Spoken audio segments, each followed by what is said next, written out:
Ya, salah jurusan sebenarnya. Oh, salah. Kok bisa? Dulu ada latar belakangnya gini. Dulu tuh saya memang rencana nggak pingin kuliah. Saya nggak pingin kuliah, tapi saya mau lanjut jadi taruna. Jadi taruna Akmil. Jadi saya rencana mau ngelamar ke Akabri, dan saya sudah proses di AAU waktu itu di Angkatan Udara, dan itu udah sampai Pantohir dan gagal. Jadi ya beberapa kali lah amatiran lah, band-band amatir, jadi ya iseng-iseng jadi vokalis. Enggak ada sih filosofinya, jadi kenapa ngambil nama kawan kita, teman edukasi. Kawan kita itu, jadi komunitas itu sendiri, jadi bergeraknya khusus pada pendidikan karakter sama pelestarian budaya. Dan itu ya, sebutlah itu proyek idealisme. Jadi apa yang jadi unek-unek di sini mau dieksekusi gitulah. Itu kurang lebih. Kemudian kenapa namanya kawan kita, teman edukasi? Filosofinya adalah bahwa edukasi itu adalah sahabatnya kita, jangan dijauhi gitulah. Masing-masing annual event ini punya sasaran objeknya. Jadi punya sasaran objektif apa yang harus dikembangkan. Begitu kurang lebih. Jadi ada 3 kegiatan utama ya, Holbrook, kreasi, sama Karedunya ini ya.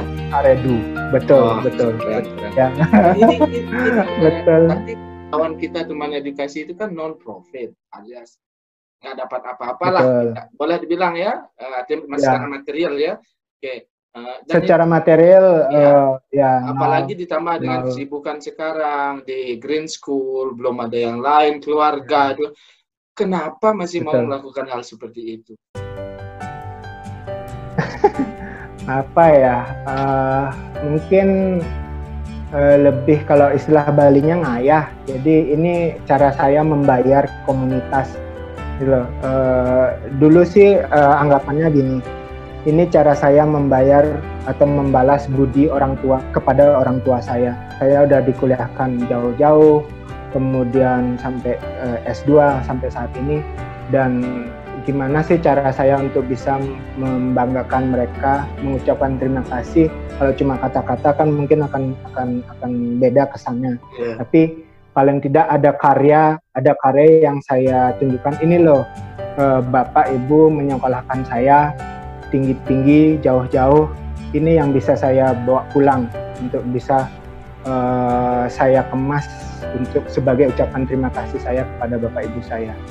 Dan selebihnya itu memang ternyata menjadi luas, dan itu lebih ke ngayah, kemudian lebih memberikan semacam apresiasi kepada komunitas bahwa kami yang dulu mengalami banyak hal, misalnya kami pun juga dulu sekolah itu susah, jadi yang sama dah, misalnya kayak dulu ada istilahnya teman-teman harus kuliah keluar Bali dan sebagainya. Keluarga kami tidak begitu, jadi kalau kuliah itu alasannya kenapa saya waktu itu getol nyari Akabri biar saya bisa keluar Bali, tapi ternyata gagal, dan kuliah pasti di dalam negeri.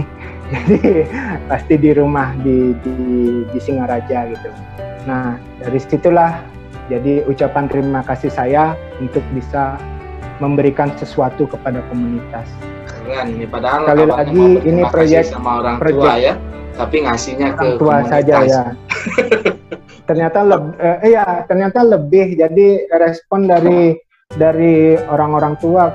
Kenapa pun juga kami tetap masih bertahan dari 2014 sampai sekarang 6 tahun, dan itu sangat susah untuk sebuah komunitas untuk bisa bertahan seperti itu dengan up and down-nya, kemudian pasang surut dan sebagainya, gembos sana gembos sini. Namanya komunitas itu kumpulan orang-orang yang suka gitu loh, sekedemen gitu loh. Jadi ketika demennya sedang naik, datang banyak, melakukan banyak hal. Tapi ketika demen ini habis, jadi porsi demen ini habis, ya pada pergi gitu loh.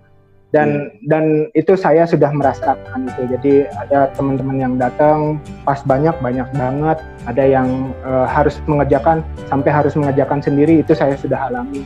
Jadi namanya sekedemen ya begitu. Dan yang menjadi motivasi kenapa harus terus dilanjutkan ini adalah orang-orang tua tersebut, jadi orang-orang tua di keluarga besar kawan kita ini, dan juga adik-adik ini, adik-adik kawan kita ini. Jadi mereka yang selalu Kak Budi, kalau di kawan kita saya dipanggilnya Kak Budi. Jadi Kak Budi masih sangat muda. Ya, jadi biar tidak ada margin, tidak ada gap yang tinggi jadi bapak dan anak, jadi tetap kakak dan adik. Jadi Kak Budi kapan lagi ada ini, Kak Budi kapan lagi ada begitu, dan itu nyentuh gitu loh. Jadi kita pun melakukan ini bukan sekedar apa ya, orang-orang mungkin melihatnya pasti nyari duit nih, pasti dapat ini dapat itu. Enggak, ternyata tidak ada material yang apa ya, kepuasannya bukan material gitu loh. Kepuasannya itu adalah ya saya bisa memberi sesuatu ke komunitas, kemudian dan ini menjadi tertanam di adik-adik tersebut gitu loh. Jadi pembentukan karakternya tuh bisa masuk ternyata gitu loh. Dan itu yang bikin spiritnya kenapa tetap bertahan sampai 6 tahun saat ini. Mudah-mudahan kedepannya tetap bertahan. Ya, pastinya. Bisa lebih. Apalagi habis ke Degus Channel ini akan kawan kita teman edukasi semakin besar. Ya, Astungkare, mudah-mudahan Degus Channel ini sangat apa namanya, keren banget, dan mudah-mudahan tetap terinspirasi dengan apapun yang dilakukan di sini. Betul. Oke, wow, keren sekali ya. Ternyata alasannya itu. Oke, nah ini sampai di titik ini kan, sampai saat ini, menurut Bro Sagita, Budi. Ya apalah, boleh aja. Biasa panggil Budi. Pencapaian tertingginya apa kira-kira? Apakah menjadi founder kawan kita teman edukasi, ataukah menjadi kepala sekolah di sebuah SPK, atau apa? Apa ya? Saya mungkin tidak menyebutnya tertinggi ya. Jadi ada rasa bangga lah, paling tidak begitu. Jadi pencapaian yang menimbulkan rasa bangga dan ternyata bikin saya juga terharu ya, salah satunya adalah membentuk dan mempertahankan komunitas ini. Jadi komunitas kawan kita ini. Jadi dari 2014 yang nggak punya apa-apa, dan itu murni dari funding saya sendiri, dari kantong saya sendiri untuk menggerakkan ini semuanya. Kemudian mulai bisa bergerak, kemudian ada apa namanya, ada biaya pendaftaran dan sebagainya, itu bisa diputar lebih banyak lagi. Dan saya rasa itu pencapaian yang kurang lebih yang sangat bisa saya sebut bikin saya haru, bikin saya bangga gitu. Banyak betul, dan banyak keringat, banyak darah, banyak tangis juga terjadi di sana gitu loh. Jadi membangun ini pun tidak semudah itu gitu loh, dan apalagi mempertahankannya. Jadi sudah sangat banyak sakit hati, iya, ditendang di sana, ditendang di sini, kemudian dicibir di sana, itu udah saya lampaui, sudah saya lewati secara emosional dan sebagainya, dan tidak ada harga yang bisa membayar itu. Dan itu yang bikin saya bangga. Jadi banyak hal yang sudah saya korbankan, banyak hal yang sudah saya bahkan saya tinggalkan atau berikan untuk membangun komunitas ini, dan tidak ada harga apapun yang bisa menggantikan itu. Itu yang bagi saya membanggakan dan bikin haru. Mungkin belum bisa disebut sebagai pencapaian tertinggi, tapi paling tidak itu yang membanggakan, yang bisa saya persembahkan ke komunitas. Begitu. Luar biasa. Kurang lebih. Keren itu bro. Thank you Om. Oke. Nah, pastinya tadi kan sudah sempat disebutkan juga ada kegagalan dengan lamar Akabri ya kan. Nah, kalau tadi kan katanya pencapaian yang membanggakan, yang tertinggi lah. Kalau sekarang ini yang titik terendah deh. Titik terendah dan gimana Bang? Titik terendah. Apa pas dicibir ketika lagi bangun kawan kita itu? Beberapa kali mungkin mengalami juga titik-titik terendah itu. Jadi Contohnya misalnya gagal akabri itu juga titik terendah. Saya membangun confidence saya untuk kembali, saya bisa lagi, saya bisa, itu juga memacu adrenalin, menguras emosi. Bagaimana caranya untuk bisa tough lagi? Bagaimana caranya biar bikin tough itu? Satu hal, akabri itu juga sebenarnya murni dari saya dan juga semacam kayak meneruskan, karena bapak saya itu tentara. Jadi salah satu fraud sebagai anggota keluarga bisa meneruskan itu. Dan salah satu motivasinya ya ketika bapak bilang nggak usah khawatir gitu. Jadi nggak masalah, mungkin gagal sekarang tapi nanti kamu bisa kok kalau kamu mau ini. Dan bukan hanya bidang itu yang apa ya, yang bisa untuk meneruskan kebanggaan keluarga itu gitu. Itu salah satunya. Jadi dari bapak sendiri udah bilang nggak usah khawatir. Itu juga memotivasi. Kemudian ada lagi momen yang ketika saya gagal dapat beasiswa ke luar negeri dan akhirnya coba-coba cek, kemudian itu juga udah proses terakhir, sama seperti cerita Taruna tadi. Sudah di proses terakhir, kemudian gagal dan tinggal selangkah mau berangkat sebenarnya, itu ternyata kuota dan sebagainya dan akhirnya nggak lulus. Sama ceritanya begitu bangkitnya. Kemudian saya coba melamar ke UPI, jadi kebetulan ada bukaan S2 ke UPI, kemudian saya udah yang ele-elean ikut, kemudian nggak berminat ikut sebenarnya ke Bandung itu, ternyata lulus. Dan itu lumayan lah lulus tertinggi malah posisinya itu. Itu model-model kayak gitu, jadi apa ya, bangkit dengan sendirinya sih, termotivasi dengan sendirinya bahwa nggak usah merasa down. Kemudian saya sudah pernah merasakan yang lebih worse dari ini, itu yang terus bikin bangkit. Yakin kalau Tuhan sudah giniin jalan kita ya. Jadi mungkin bagi kita ini jelek, tapi semuanya itu yang lebih baik ya. Ada sih beberapa titik-titik lain. Iya. Betul. Ada lagi ya, ternyata pintu yang lain terbuka lagi. Mungkin ini yang agak terpuruk, mungkin ini Bling Urah yang agak terpuruk. Ketika anak saya lahir, jadi itu proses transisi saya pindah dari high school ke green school. Jadi anak saya tuh lahir di Juli dan nanti tanggal 13 Juli ini 2 tahun tepat. Jadi 2 tahun lalu itu Juni dan Juli itu saya resign. Jadi Juni saya resign di high school. Kemudian gaji terakhir saya tidak bisa saya ambil karena saya resign mendadak. Kemudian Juli saya nggak punya pekerjaan. Dan anak saya lahir di Juli. Jadi 2 bulan itu saya nyaris tanpa penghasilan. Dan itu butuh biaya melahirkan, biaya pengobatan dan sebagainya. Dan itu mungkin momen terendah kali ya. Jadi saya nggak punya tabungan, saya nggak punya bekal untuk anak saya lahiran ketika itu. Gimana bisa terlewati? Tapi ya syukur aku punya keluarga.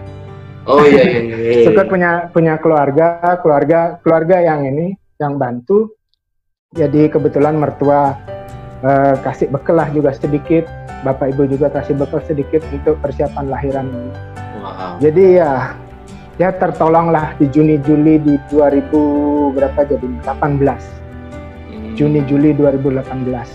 Jadi tidak punya pekerjaan, tidak punya penghasilan, anak lahiran dan kenapa bisa resign padahal mau punya anak? Resign itu salah satunya mungkin adalah bahwa saya sudah di sana 8 tahun dan saya butuh pengalaman baru, saya butuh medan tempur baru lagi untuk bisa mengasah diri. Tapi kok timingnya kan bakal tahu itu, nih, kemudian bakal punya anak nih. Dan kebetulan juga masih diberikan. Ini kan bakal tahu punya anak nih, harusnya kalau saya pribadi kan saya nunggu dulu, saya nunggu dah anak lahir dulu baru resign gitu kan, tapi ya ternyata ternyata timingnya juga bagus, timing positifnya juga bagus bahwa saya diterima di Green School gitu loh. Karena di Juni itu saya sudah punya kepastian saya diterima di Green School, tapi saya nggak punya penghasilan gitu. Iya. Jadi jobless saat itu, tapi saya sudah dapat jawaban bahwa saya diterima gitu loh. Jadi satu dasarnya adalah bahwa kebetulan masa jabatan sebagai wakil kepala sekolah sudah berakhir di 2017. Jadi sudah 6 tahun saya melaksanakan tugas sebagai wakil kepala sekolah di high school. Kemudian pilihannya adalah saya kembali ke kelas sebagai guru atau menjabat jabatan yang lebih tinggi. Tapi jabatan yang lebih tinggi kan tidak tersedia. Kepala sekolah masih sehat, academic director juga masih sehat. Jadi pilihannya adalah kembali ke kelas gitu. Gitu. Kemudian jika kembali ke kelas, artinya kan saya sudah mengalami itu, Beli Ngurah. Iya. Jadi saya sudah mengalami itu, saya pingin challenge yang lebih gitu loh. Dan salah satunya kenapa juga Green School, kebetulan juga saya sebelum nikah saya ngambil rumah di dekat Green School. Jadi rumah saya ini posisinya kurang lebih cuma 5 menit dari Green School. That's why kenapa Green School. Iya, tahu gitu kan saya singgah kemarin ya. Saya kadang ajak anak-anak ke sana itu. Kan ada kompetisi kompetisi antar SPK di Bali kan? Iya, betul di SSC itu. Ya bisa singgah, silakan. Saya coach bola loh. Wah, mantap. Kemarin cuma draw sama friendsku. Oke, tapi sekarang di stop karena gara-gara pandemi. Ini. Saya ke kantor tuh. Ya, jadi saya ke sekolah tuh cuma jalan kaki. Jadi sering kali saya jalan kaki untuk ke sekolah. Nah, itu dah. Kebetulan juga momennya sama. Kenapa ketika mau lahiran pindah? Ya kebetulan momen positifnya juga di ketika itu gitu loh. Yeah. Kalau saya nggak ambil kesempatan itu hilang gitu. Yes. Jadi semua kesempatannya ternyata kayak kalau di kimia istilahnya ada equilibriumnya. Jadi ada kesetimbangannya. Yeah. Jadi ketika ini berkurang, ini naik ternyata gitu. Iya, jadi terisi.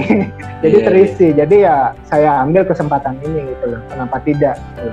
Jadi dengan seperti itu, ya betul. Ketika mau lahiran, kemudian tidak punya kerjaan, tidak punya penghasilan, tapi ternyata kesempatan yang lebih besar terbuka di momen itu juga. Gitu. Ya, dan jadi saya jangan pun nggak pernah.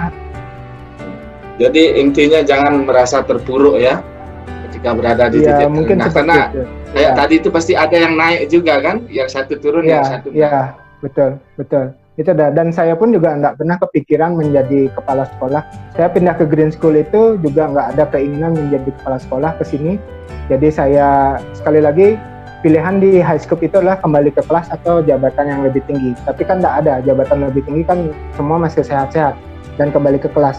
Dan saya pindah ke Green School itu ya untuk menjadi guru saja gitu loh. Nggak ada angan-angan, nggak ada keinginan, karena kita tahu bahwa di sekolah internasional kesempatan untuk itu untuk guru Indonesia juga kecil sekali kan gitu. Tapi ternyata ketika di sini banyak hal yang bisa dikembangkan, banyak kesempatan yang bisa diraih ternyata gitu loh. Dan kebetulan ada bukaan lowongan sebagai principal. Jadi Learning Neighborhood Indonesian Principal. Jadi saya butuh waktu lama juga untuk memutuskan saya melamar atau tidak. Kemudian saya coba dan dipercaya. Gitu. Jadi dari awal nggak ada keinginan seperti itu. Jadi sekali lagi kenapa momennya begitu ya? Momennya juga begitu. Ya, dan saya sangat percaya bahwa rezeki itu dibawa oleh anak saya. Gitu. Kenapa harus ini, itu memang rezeki anak gitu loh. Mungkin ada orang anggap kan mitosnya gitu. Karena nomen bengelah panak atau nanti sudah punya anak, pasti rezeki itu datang sendiri, dan itu terjadi dan saya merasakannya langsung. Itu rezeki. Meski kalau secara saintifiknya kita punya anak ya kita harus kerja kan gitu. Ya harus banyak kos. Secara faktanya adalah banyak kos yang harus dilakukan. Ya, banyak kerja keras yang harus dilakukan. Tapi ternyata rezekinya juga berputar begitu. Saya ngalamin juga, saya ngalamin. Jadi ya itu dah sama juga kan. Oke dah. Wow, ini yang the last but not the least. Sebenarnya tadi sudah ada beberapa sih yang disebutkan kan, ini ya. Oh ya. Pesan ya. Pesan terakhir dari Bro Budi Sagita Wiratama buat sahabat. Pesan terakhir. Beli guys, ini pesan terakhir ini ngeri sedap, beli guys. Ya. Kan berarti kita lebih baik mengingatkan intinya ya, mengingatkan buat teman apa sebaiknya yang dilakukan. Ya. Apa ya? Mungkin tetap bersyukur gitu loh. Mungkin kalau saya ambil dari pengalaman saya, yang salah satunya ini udah membangun komunitas. Saya pernah bikin quote untuk diri saya sendiri, itu bahasanya begini, berkaryalah, jangan hanya bekerja. Jadi sekali lagi, berkaryalah, jangan hanya bekerja. Benar, ini jadi apa bedanya berkarya dengan bekerja? Ya, jadi berkarya itu lebih kepada ke arah kehidupan. Jadi berkarya untuk kehidupan, untuk mengisi diri, untuk belajar untuk diri kita sendiri, untuk aktualisasi diri. Jadi berkarya itu untuk kehidupan. Bekerja itu untuk penghidupan. Jadi bekerja itu untuk penghidupan. Jadi untuk makan, untuk materi, untuk konsumsi dan sebagainya. Jadi berkaryalah, jangan hanya bekerja. Wah, mungkin itu udah penutup yang luar biasa ya. Yang luar berkaryalah, ya, mudah-mudahan jangan hanya bekerja ya. Oke. Alright, thank you so much ya. Bro, terima kasih banyak ya dari sekian waktu yang terima kasih Beli Murah. Masih mau mampir ke sini. Thank you so much ya. Oke. Sampai ketemu lagi. Cuma sok sibuk saja. Terima kasih.